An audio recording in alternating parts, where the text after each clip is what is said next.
Kunin niyo po ang inyong mga Bible, buksan sa Ephesians chapter 4. Ephesians chapter 4. Every Sunday morning, pinag-aaralan po natin ang Book of Ephesians at alam natin po na ang Book of Ephesians po, meron po itong dalawang division. Ang first division po, ang Ephesians 1, 2, and 3, na ito po ay naglalaman ng doctrinal content ng epistle. At naglalaman din po ang Book of Ephesians ng practical application, which is 4, 5, and 6. And in the second division, which is the practical application, nakita natin in Ephesians 4, 1 to 16, yung exhortation ni Pablo sa mga church member ng Church of Ephesus na magkaroon sila ng tamang lakad kasama si Kristo within the church. So yung konteksto po ng Ephesians 4, 1 to 16, paano ang isang Kristiyano lalakad sa loob ng simbahan? Nakita po natin yan. And today, titingnan po natin yung another section of the practical application, which is chapter 4, verse 17 hanggang 32, na ito po yung naglalaman ng section naglalaman po ito ng exhortation ni Pablo sa mga church member na lumakad by putting off the old man, that's Ephesians 4:22, and walk by putting on the new man. So, ito pong section na ito, verse 17 hanggang 32, paano ba ang isang Kristiyano ay lalakad nang meron siyang huhubadin, yung kanyang lumang pagkatao, at kanyang susuotin yung bagong pagkatao, the new man. And dito, inumpisahan ni Pablo yung section na ito by exhorting the Ephesians church member to abandon their former walk. So, ito pong Ephesians 4 verse 17, inumpisahan ni Pablo yung section na ito sa pag-exhort ni Pablo sa mga church member na iwanan ninyo ang inyong dating lakad, ang inyong former walk. At yun po ang titingnan natin. Ephesians chapter 4, verse 17 hanggang 19. Babasahin ko po ito and then sundan niyo po ako sa inyo pong mga Bible. Ephesians 4:17. This I say therefore and testify in the Lord, that ye henceforth walk not as others Gentiles walk, in the vanity of their mind, having the understanding darkened, being alienated from the life of God through the ignorance that is in them, because of the blindness of their hearts, who being past feeling, here have given themselves over unto lasciviousness, to work all uncleanness with greediness. Tayo pong lahat ay manalangin. Ama namin Diyos po na makapangyarihan sa lahat, kami Panginoon ay lumalapit po sa inyo, nananalangin Ama na tulungan niyo kami sa umagang ito na maunawaan namin po ang Ephesians chapter 4. We pray Ama na tulungan niyo kami. I pray na ang mga mananampalataya ay magkaroon po ng bukas na puso, bukas na tenga sa pagkaunawa, Panginoon, ng inyong pong salita upang properly namin ma-apply po ito sa aming pong mga buhay. We pray din naman, tulungan niyo kami na huwag magpa-distract sa mga bagay, and I pray, Panginoon, na kayo po ang kumilos sa aming kalagitnaan. And I pray na kung sa aming kalagitnaan ay meron pong hindi ligtas, I pray na kayo po ang magpaunawa sa kanila ng Ebanghelyo. In Jesus' name we pray, Amen. So, ito pong Ephesians 4:17 to 32, ito pong section ito, inumpisahan ni Pablo, yung section na ito sa pagbibigay ng exhortation sa mga church members sa Ephesus na iwanan ninyo ang inyong dating lakad. Iwanan ninyo ang inyong lakad. Verse 17 says, this I say therefore. So dito, pagkatapos i-exhort ni Pablo ang church members ng Ephesus na lumakad kayo ng katanggap-tanggap sa loob ng simbahan, ito ngayon ang aking panibagong exhortation. This I say therefore. Now, yung word na therefore is a concluding word na alam natin po na pagkatapos i-exhort ni Pablo, or meaning after Paul taught the positions and blessing of the Ephesians believer in Christ, which kanyang binanggit in Ephesians 1, 2, 3, he exhorted them to walk worthy or suitable to the vocation wherein they are called. Tingnan niyo po Ephesians 4:1. Yung pong concluding exhortation ni Pablo ay katulad po ng verse 1. I therefore, the prisoner of the Lord, beseech you that ye walk worthy of the vocation wherein ye are called. Gusto ko pong pansinin ninyo in verse 17, yung word na therefore, at yung word na therefore in Ephesians 4:1. Ang ibig sabihin po niyan, pagkatapos ipakita ni Pablo ang katatayuan at pagpapala ng mga mananampalataya kay Jesucristo, ini-exhort ni Pablo ang mga church member na lumakad. At bahagi ng exhortation na yan, not only to walk worthy within the church, but also to abandon their former walk, which is binanggit dito in verse 17. This I say therefore and testify in the Lord that ye henceforth walk not. So kung kanina, merong walking within the church na worthy walk, meron naman ditong prohibition sa paglakad ng ibang klaseng paglakad. At yun ang titingnan natin po dito. Dito po sa verse 17, yung exhortation po dito ni Pablo ay meron pong dalawang authorities. Exhortation of Paul here has two authorities. Pansinin niyo po yung binanggit dito ni Pablo, this I say, at yung and testify. First authority po, yung praise na I say, dito, Paul exhorts the church member as the apostle of Jesus Christ. Yung pong praise na I say, dito ipinapakita po dito ni Pablo yung kanyang authority as the apostle of Jesus Christ, Ephesians 1:1, and as the prisoner of the Lord, Ephesians 4:1. Dito mapapansin ninyo, yung exhortation dito ni Pablo, meron itong kapangyarihan, meron itong authority. At one of the authorities na kanyang dinala dito ay yung kanyang apostleship, na siya ay apostol ng Panginoon. Sabi niya dito, this I say. At not only his apostleship, pangalawa, the second authority na ginamit dito ni Pablo, which we see in the phrase, testify in the Lord, dito pinapakita ni Pablo that he represent Jesus Christ and he testify in the Lord. So imagine niyo, parang ganito po ang setup dito. Si Pablo ang nag-exhort sa mga church member ng Ephesians Church, at dito sinabi niya, ito ang otoridad ko sa pagbibigay ko ng utos sa inyo. Una, this I say, bilang apostol ng Panginoon, this I say, and not only that, I testify in the Lord. Meaning, ako ang representative ng Panginoon. Nire-represent ako ang Panginoon. Ito ay aking pinapatotohanan sa Panginoon. So, pansinin nyo, meron two authorities dito. Na ano yung exhortation dito ni Pablo? Which we see in verse 17. This is the exhortation. That ye henceforth walk not as other Gentiles walk. So, ang exhortation po dito ni Pablo is to abandon their former Gentile walk. Yung pong walk na tinutukoy po dito is the manner of life. Now, tandaan po natin, ang isang tao po, specifically ito pong mga members ng church at Ephesus, meron po silang dating takbo, meron po silang dating lakad. At nung sila ay naligtas, hindi po ibig sabihin, pakinggan niyo po ito, kapag hindi po ibig sabihin na isang mananampalataya ay ligtas na, ay yung kanyang pamumuhay ay automatically iniiwanan niya.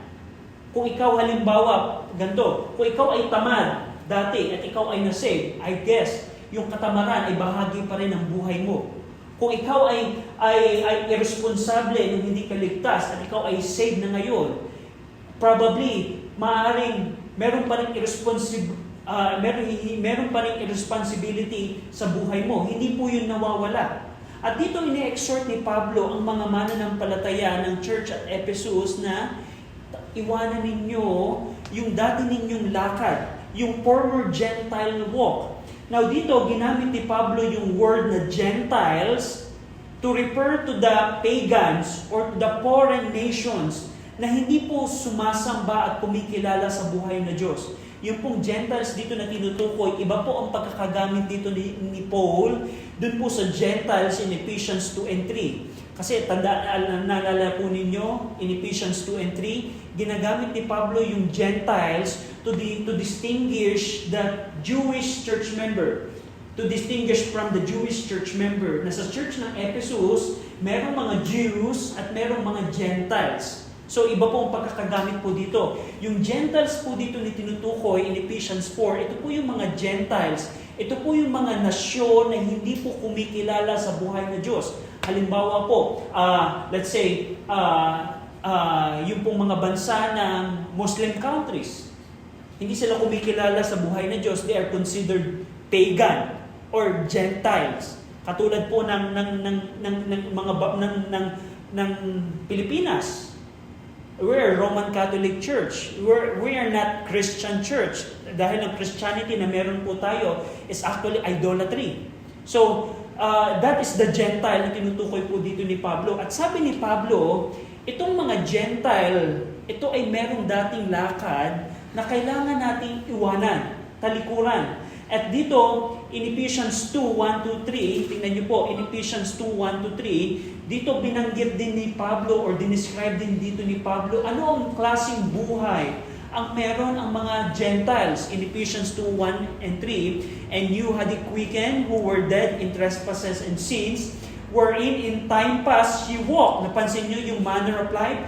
Ye walk according to the course of this world, according to the prince of the power of the air, the spirit that now worketh in the children of disobedience, among whom also we all had our conversation in time past, in the lust of our flesh, fulfilling the desires of the flesh and of the mind, and were by nature the children of wrath, even as others. So, in Ephesians 2, dinescribe din ni Pablo anong klaseng buhay ang meron ang mga Gentiles. In Ephesians 2, yung kanilang pamumuhay, sila ay patay sa paglabag at sa kasalanan. Yung kanilang buhay ay ayon sa dikta ng mundo, dikta ng dyablo, dikta ng kanilang laman. Ganun ang pamumuhay ng mga Gentiles, ng mga hindi ligtas. At in Ephesians chapter 4, dito inexplain ni Pablo kung ano klase ang lakad ang meron ang mga Gentile. Yung lakad na meron ang mga Gentile, ito ay nagsisimula sa isipan na nagre-resulta ito sa paggawa. The Gentile walk, it started from their mind and it resulted in their action. So, titingnan po natin yan later on. Pero gusto kong pansinin natin, ang pinaka-tone po dito ni Pablo, ang pinaka-message po dito ni Pablo, church member ng Ephesians, church member, ngayon kayo ay na kay Kristo, I recently exhort you to walk worthy within the church, but now I'm exhorting you to abandon your former walk or your former life. Now, ang tanong, anong klase bang buhay ang meron ang mga Gentile, o meaning yung mga hindi ligtas, unregenerate or pagan? At dito, gumamit po si Pablo ng 8 characteristics in order to show ano bang klaseng buhay o lakad ang meron po ang mga Gentile, ang mga tao pong wala kay Kristo, yung mga taong hindi kumikilala sa Panginoon. At yun po ang titingnan po natin. In Ephesians 4 verse 18 hanggang 19, dito po natin makikita yung anthropology ni Pablo. Ito po ang anthropology ni Pablo. Pag sinabi pong anthropology, ito po yung study of human beings. Ano yung pag-aaral sa tao? At dito na kamamangha po, in-explain po dito ni Pablo bakit ang tao ay ganito. Hindi ba kayo nagtataka? Bakit pag tumingin ka sa balita, pag tumingin ka sa social media, tumingin ka sa mga tao nasa paligid mo, probably yung katrabaho mo or kaklase mo or kaibigan mo hindi ligtas, bakit nila ginagawa yung isang bagay na masama? At dito in-explain ni Pablo paano sa anthropology ng tao, sa tao, ang pamumuhay ng tao, ito'y nagsisimula sa isipan na nagre-resulta sa paggawa. So dito po mapapansin natin, I list in this board yung pong 8 characteristics na in-explain ni Pablo with regards sa human being. And guess what? Kung ikaw ay ligtas na, ito ang dati nating pamumuhay na ine-exhort ni Pablo bilang application, bilang mga mananampalataya, we believers, we should abandon this kind of life. At kung right now, ikaw ay Kristiyano at ikaw ay ganito pa rin ang pamumuhay, there's a problem in your Christianity. Merong problema sa iyo, Kristiyano, kung ito pa rin ang buhay mo. Now, tingnan natin, ano ba yung lakad ng Gentiles? Tandaan po natin na ang tone po dito ni Pablo ay exhortation sa mga church member na iwanan yung kanilang dating lakad.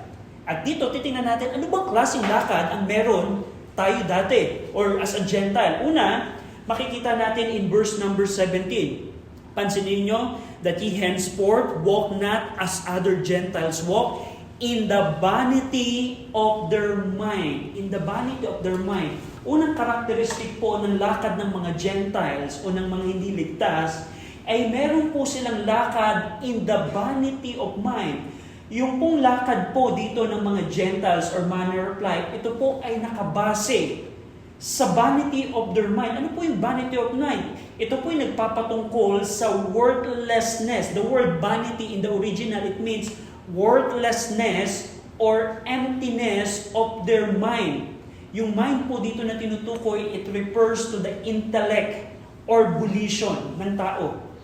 Ang lakad po ng hindi ligtas or ng Gentiles na hindi kumikilala sa Diyos, alam nyo, ang kanilang lakad, ito ay paglakad nila na nakabase sa walang kwentang at pointless na pag-iisip. Vanity of mind. Sa anthropology po ni Pablo, ang isang tao pong hindi ligtas, yung kanila pong pamumuhay, ito po ay nakabase sa vanity of mind. Vanity of mind, worthlessness or emptiness of the intellect. Now, bibigyan ko po kayo ng example or illustration to demonstrate it. Now, sa mga ibang bayan po, sa ibang bansa, legal po ang abortion. At worst case, sa abortion nila, imagine ninyo, pagka halimbawa ako ay isang tao na pumatay ng infant, halimbawa, 3-month-old na baby, pinatay ko siya, murder na ang kaso ko. Murder na, yun ang sa batas. Alam natin yan, pagpatay, most of the countries ay penalized po yan. Probably death penalty pa. Pero tingnan niyo po, ang vanity of mind ng mga tao. Kung ikaw halimbawa ay babae na meron kang, ikaw ay buntes, let's say 9 months na or 8 months na, pwede mo pang i-abort sa ibang bayan na kahit fully developed na yung human being na nasa loob ng tiyan mo at hindi ka kakasuhan. Imagine niyo yung isang kriminal na papatayan ng baby, na infant, 3-month-old or 6-month-old, kinukulong. Pero yung mga nagpapa-abort na let's say 8-month na o let's say kahit po on the first day at pina-abort mo, yan po ay pagpatay pa rin. Pagpatay pa rin po yan. Pero para sa kanila, anong reasoning nila dito? Dapat kung ikaw ay kababaihan, dapat ikaw ang may control ng iyong katawan. So look at the logic na meron sila. Ang tanong, siguro, bakit nila nagagawa yun? Because of the vanity of mind. The emptiness, the worthlessness of their intellect, the vanity of their mind. Na halimbawa pa, napakauso po right now yung movement ng LGBTQ na para sa kanila, paano mo i-define yung gender? Paano mo i-define yung iyong kasarian? Para sa kanila, kung paano mo i-identify ang iyong sarili, ganun ang gender mo. Anong klaseng yun? Paano natin ma-define ang gender? Alam natin na ang Panginoon ay nilikha ang babae at lalaki at yun lamang ang dalawang kasarian, lalaki at babae.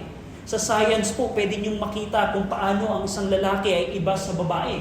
Sa science po, kapag ang tao po ay merong X and Y chromosome, siya po ay lalaki. At kung ang tao po ay merong X and X, double X chromosome, yan po ang babae. Biblically and scientifically, you can distinguish alin yung babae at lalaki. Pero sa ibang tao, hindi natin alam kung paano ang gender ng tao ito. Kasi kung paano niya i-identify ang kanyang sarili, ganun yung gender niya.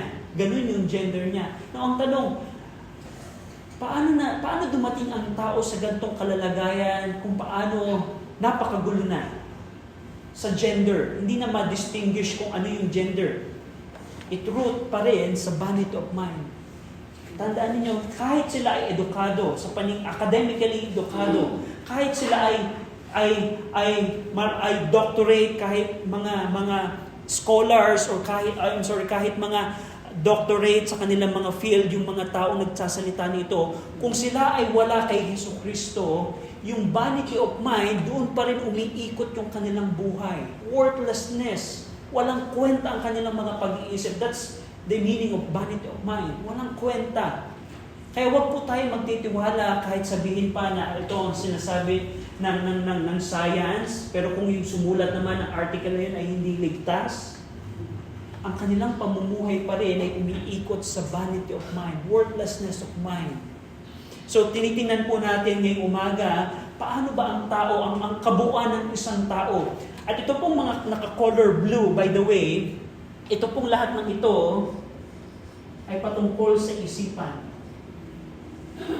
Na ito ang magtutulak sa tao na gumawa ng actions.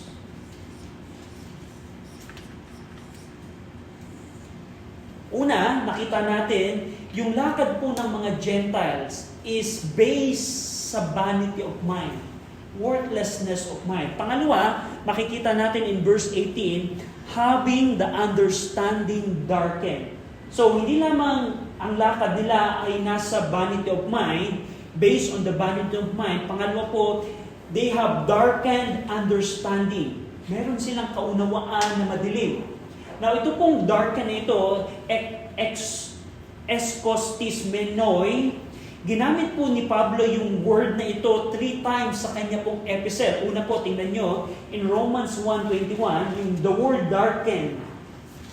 Romans chapter 1, verse 21, 3 times po ginamit ni Paul yung word na ito sa kanyang mga sulat. Unang gamit niya dito is in Romans 1:21. In Romans 1:21, sabi po dito, because that when they knew God, they glorify Him not as God, neither were thankful and become vain in their imagination, and their foolish heart was darkened. So dito, nagpapatungkol yung darkening or to cover with darkness, una, sa mga puso ng tao. In Romans 11:10, pangalawang beses ginamit ni Paul yung word na ito. Romans 11:10, let their eyes be darkened. So the same Greek word po yan. That they may not see and bow down their back always. And in Ephesians 4:18, ito po yung third time na pagkakagamit po dito. So 3 times ginamit yung word na darken. Una, it refers sa puso, Romans 1:21. Makinig, Gab. Makinig. Romans 1:21, puso, darken heart. Pangalawa, darken eyes. Pangatlo, darken understanding. At dito sa Ephesians 4, ginamit niya ang the word darken is to cover with darkness. To cover with darkness. Natakluban mo ng kadiliman. So dito, ginamit ni Pablo sa kanyang anthropology, hindi lamang ang lakad po ng mga Gentile ay sa vanity of mind, yung kanila ding kaunawaan ay madilim. Anong ibig sabihin nito? Yung understanding po dito na tinutukoy, it refers to the mind as the faculty of understanding, feeling, or desiring.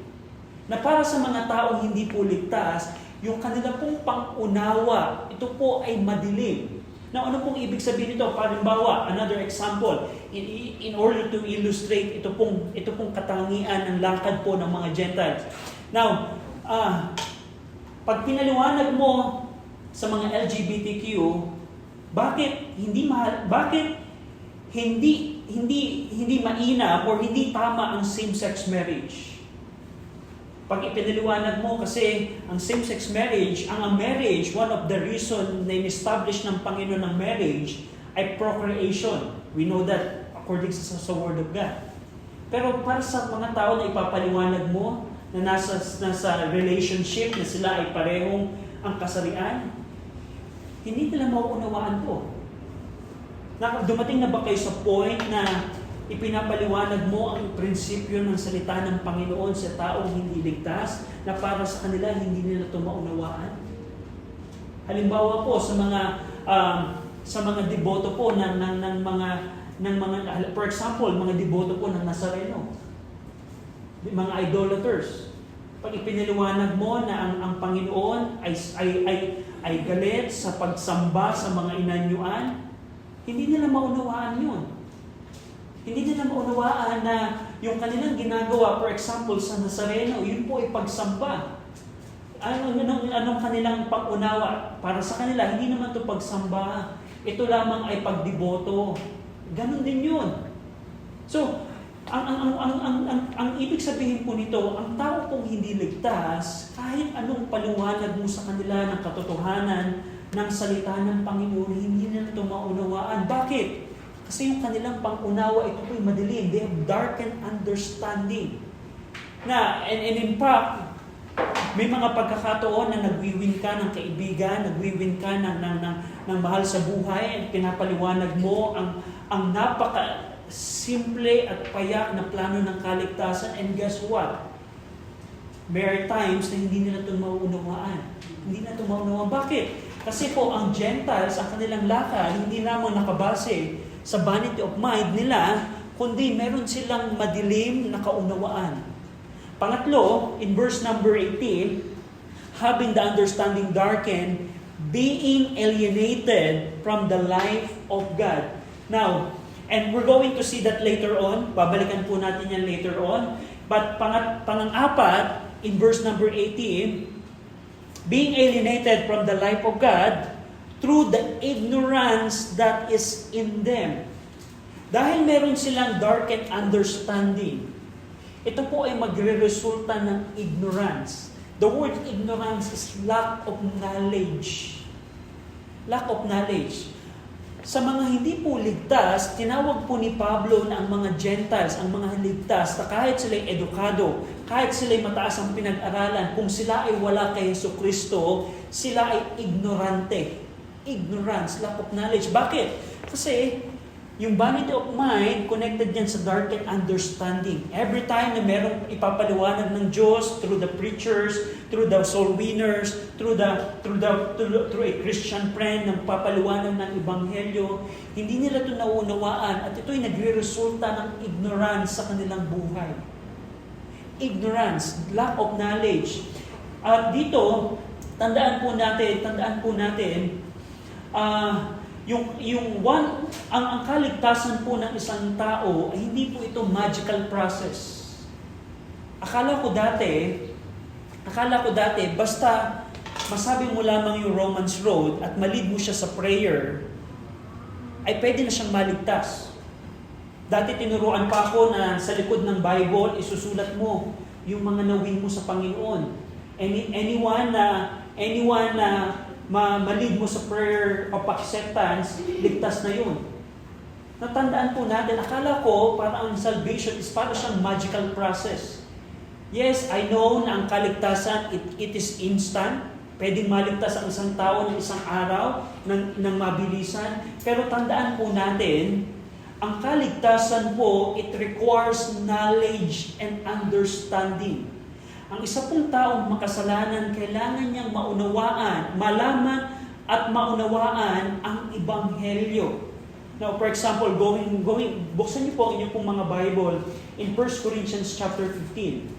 And this is the problem in dealing with a Roman Catholic person, which is, we deal a lot. Dito po sa Pilipinas, most of the people na ating pong madidil ay mga Roman Catholic. In 1 Corinthians 15 verse 3 and 4. Basahin po natin ito ng sabay-sabay. 1 Corinthians 15 verse 3 and 4. Ready? Read. For I delivered unto you, first of all, that which I also received, how that Christ died for our sins according to the Scriptures, and that He was buried, and that He rose again the third day according to the Scriptures. Now, ang tanong, kaibigan, ito pong verse 3 and 4, ito po ay nagdidetalye kung ano po ang Ebanghelyo. At alam natin po, Romans 1:16, ang Ebanghelyo po ang kapangyarihan ng Diyos sa kaligtasan. Now, ang tanong kaibigan, alam mo ba ang Ebanghelyo? Now, paano mo sasampalatayaan ang Ebanghelyo kung hindi mo ito nalalaman? That's the problem of our time. Kaya po ang tao ay nananatiling ignorance, lack of knowledge. Dahil kung tandaan po natin, ang kaligtasan po, ito po ay nagre-require ng kaunawaan. Now, in Romans 6:17, tingnan nyo na lamang po sa inyo pong mga bahay, but in Romans 6:17, Paul describes salvation as obeying from the heart the form of doctrine. The form of doctrine. Yung kaligtasan is kung susundin mo ng buong puso mo yung form of instruction or teaching. Now, tandaan po natin, ang kaligtasan po, ito po ay naglalaman, ito ay nagre-require rather, ng kaunawaan at karunungan. Kasi ang tao po, hindi po siya maliligtas kung hindi niya malalaman at maunawaan ang Ebanghelyo. Now, dito po sa 1 Corinthians 15, verse 3 and 4, kaibigan, alam mo ba? Ano yung Christ? Sino yung Christ na tinutukoy dito? Alam ba ang ibig sabihin ng sins? Alam mo ba yung ibig sabihin ng death for our sins? Alam mo ba yung tinutukoy ditong scriptures? Alam mo ba yung significance kung bakit siya inilibing?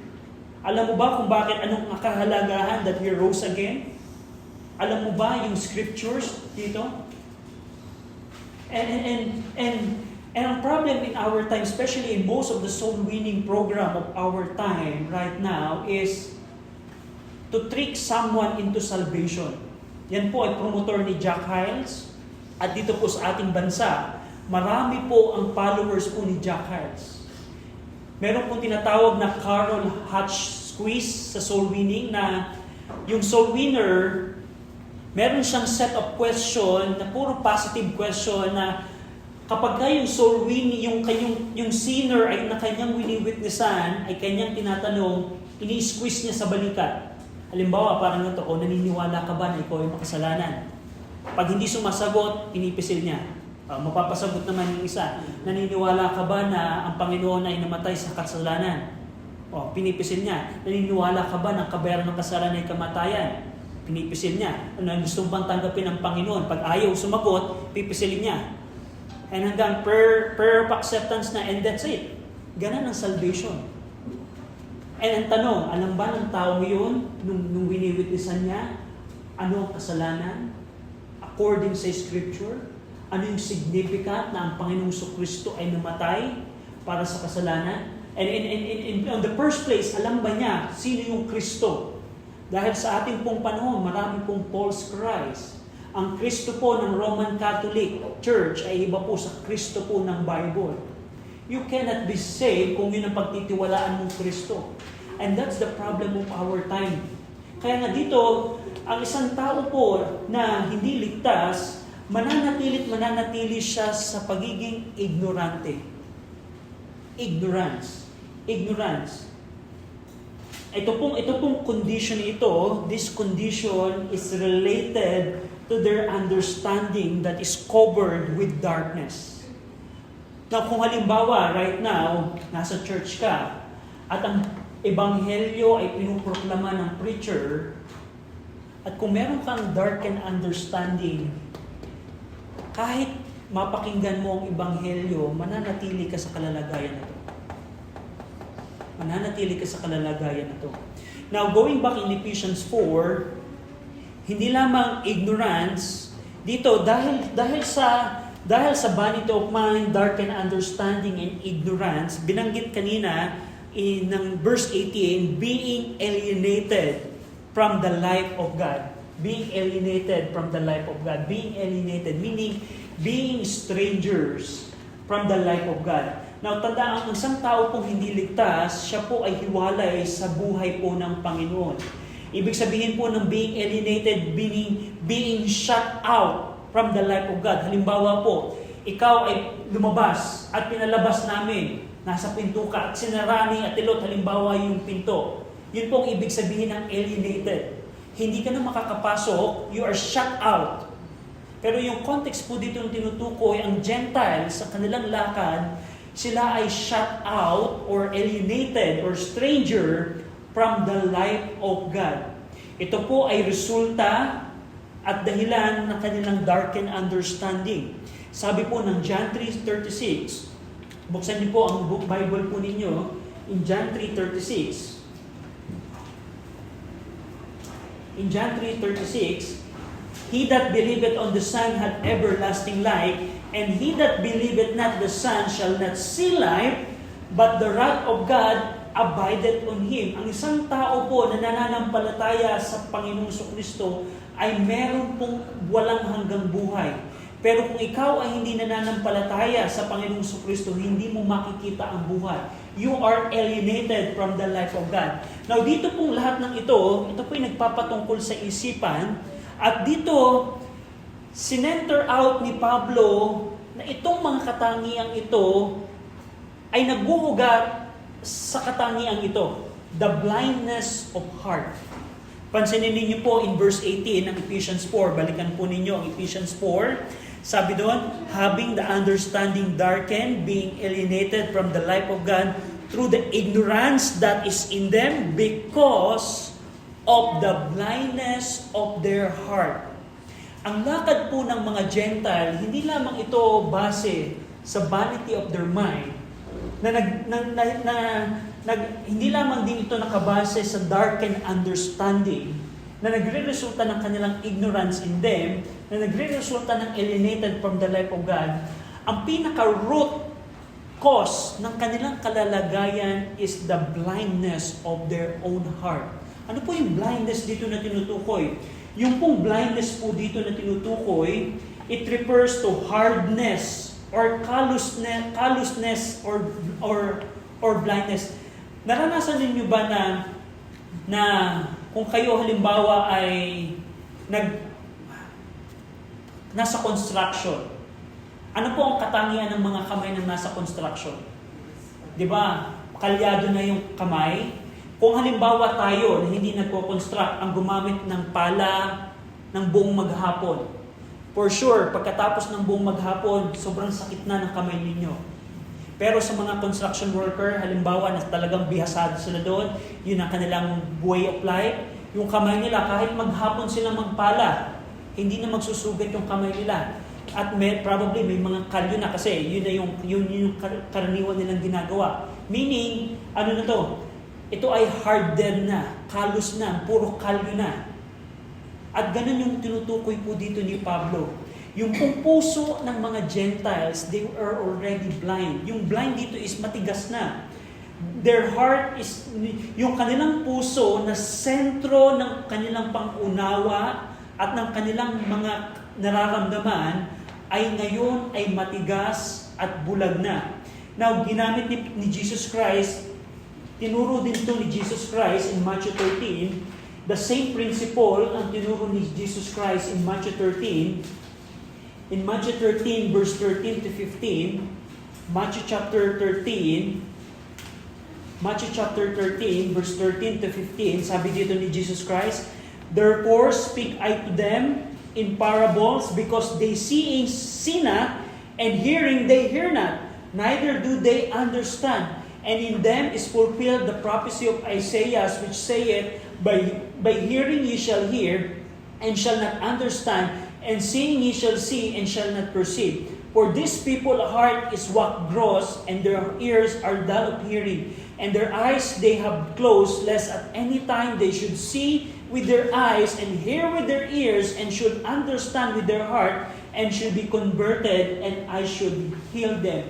Pwede pong mangyari right now na napapakinggan ninyo ako, pero kung kayo ay merong blindness of heart, hindi niyo ito tinatanggap. Na mananatili kayong merong darkened understanding, mananatili kayong ignorant, mananatili kayong alienated from the life of God na nang dahil dito. Na ang tao po, pwede po siyang nasa church, pero yung puso niya ay matigas na sa katotohanan at hindi niya tinatanggap yung mga salita na kanyang napapakinggan simula sa salita ng Panginoon. Bakit? in 2 Corinthians 4:4, 2 Corinthians 4:4, in-explain po dito ni Paul yung involvement ng dyablo. Bakit matigas ang puso ng tao?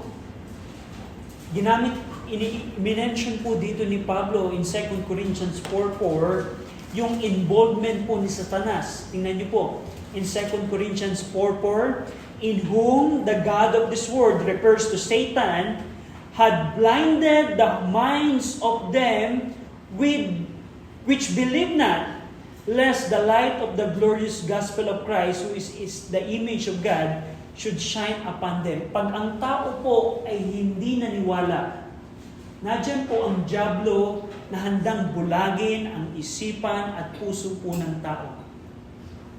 Kaya ang tao po na matitigas ang puso, hindi po dahil by default ang dyablo ang bumubulag. No.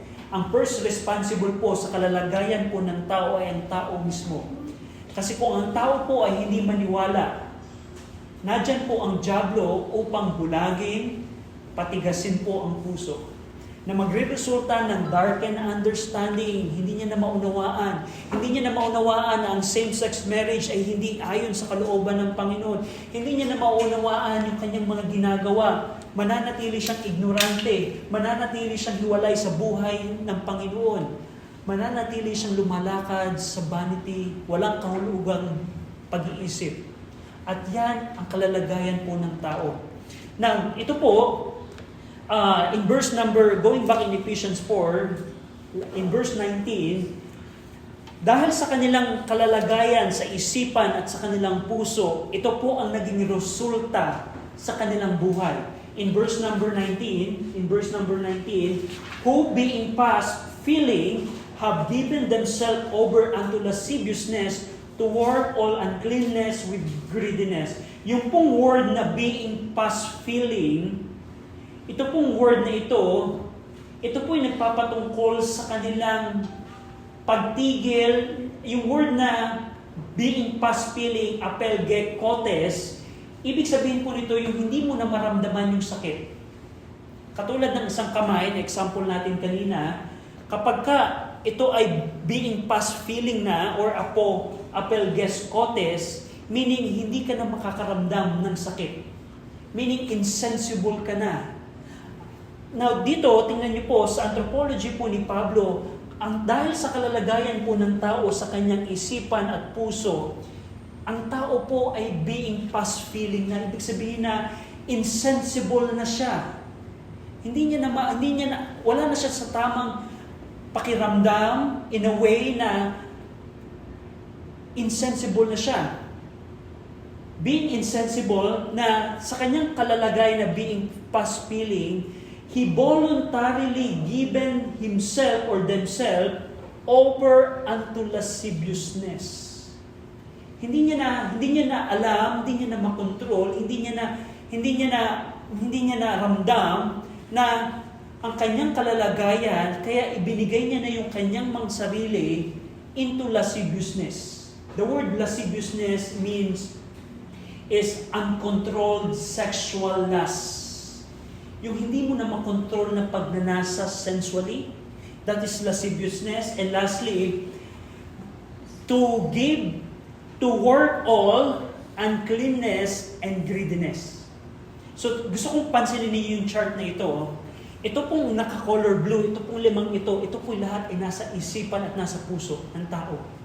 Na ito yung pinaka-root nito is the blindness of heart. Ang Panginoon nagpapadala sa tao ng preacher, ng soul winner upang maunawaan niya ang Ebanghelyo. Pero anong problema? Meron siyang darkened understanding. Meron siyang ignorance, kaya hindi siya maligtas-ligtas. Mananatili siyang alienated from the life of God. At yung kanyang pag-iisip ay walang kabuluhan, vanity of their mind. Dahil sa kanyang kalalagayan sa puso at isipan, yung kanyang kabuuan bilang tao, ito ngayon ay being past feeling, meaning insensible na. Kaya, sa kanyang buhay, binigay niya na yung kanyang sarili into lasciviousness, uncontrolled sensual lust, in order to work all kind of uncleanness or greediness. At alam niyo po, ang tao po right now, ito po ang kalalagayan.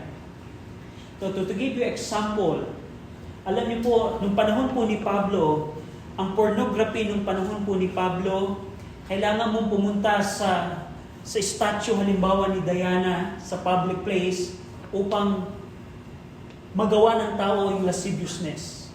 At sa context po ng Ephesians, ang mga Ephesians po, sila po ay kilala sa pagsamba kay Artemis na isa pong sensual goddess nila.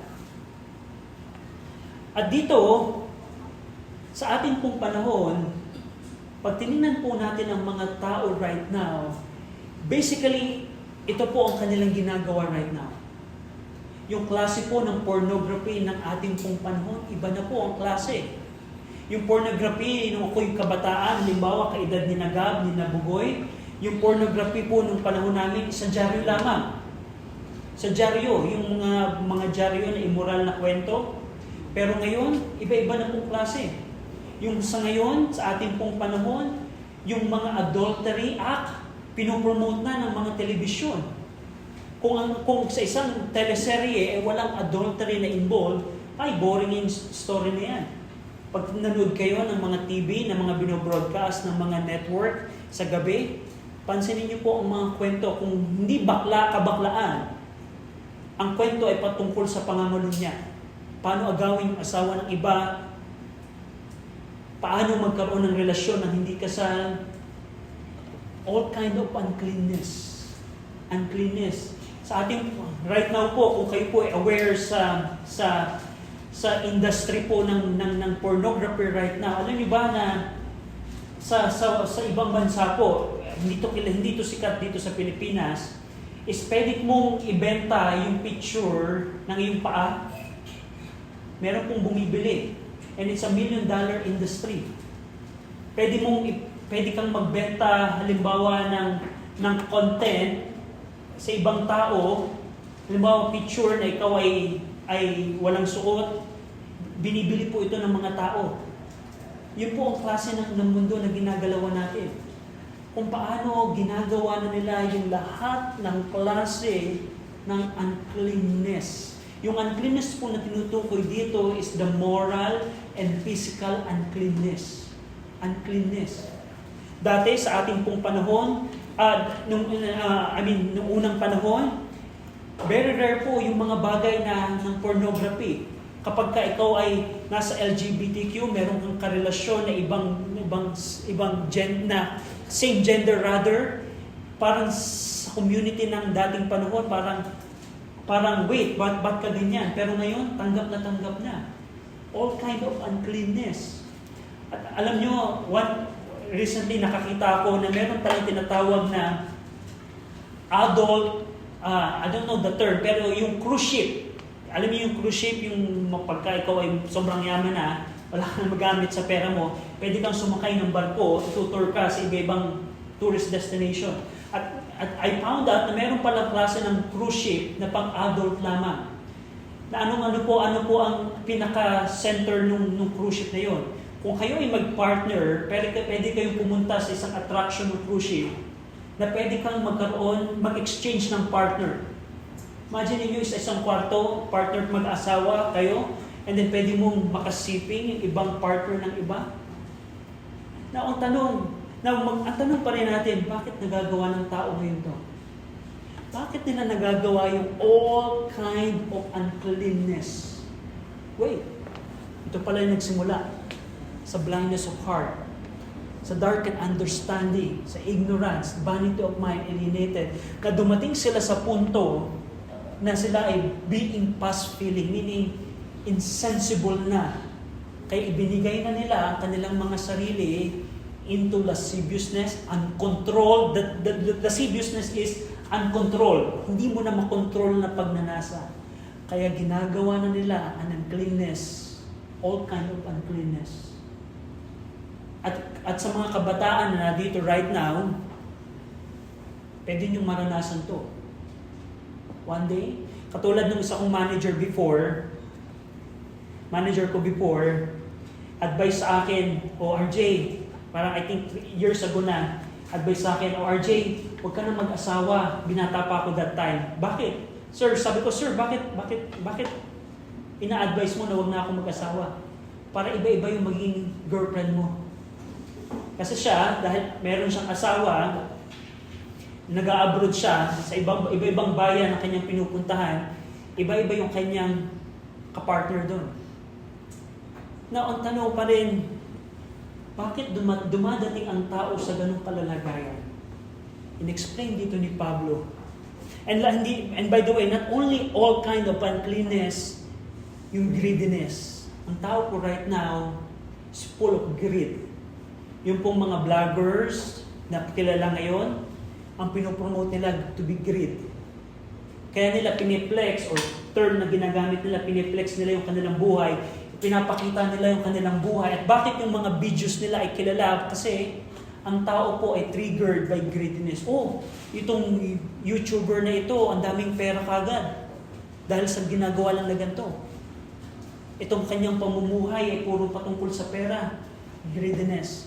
Now, ang tanong pa rin, bakit ganun ang tao?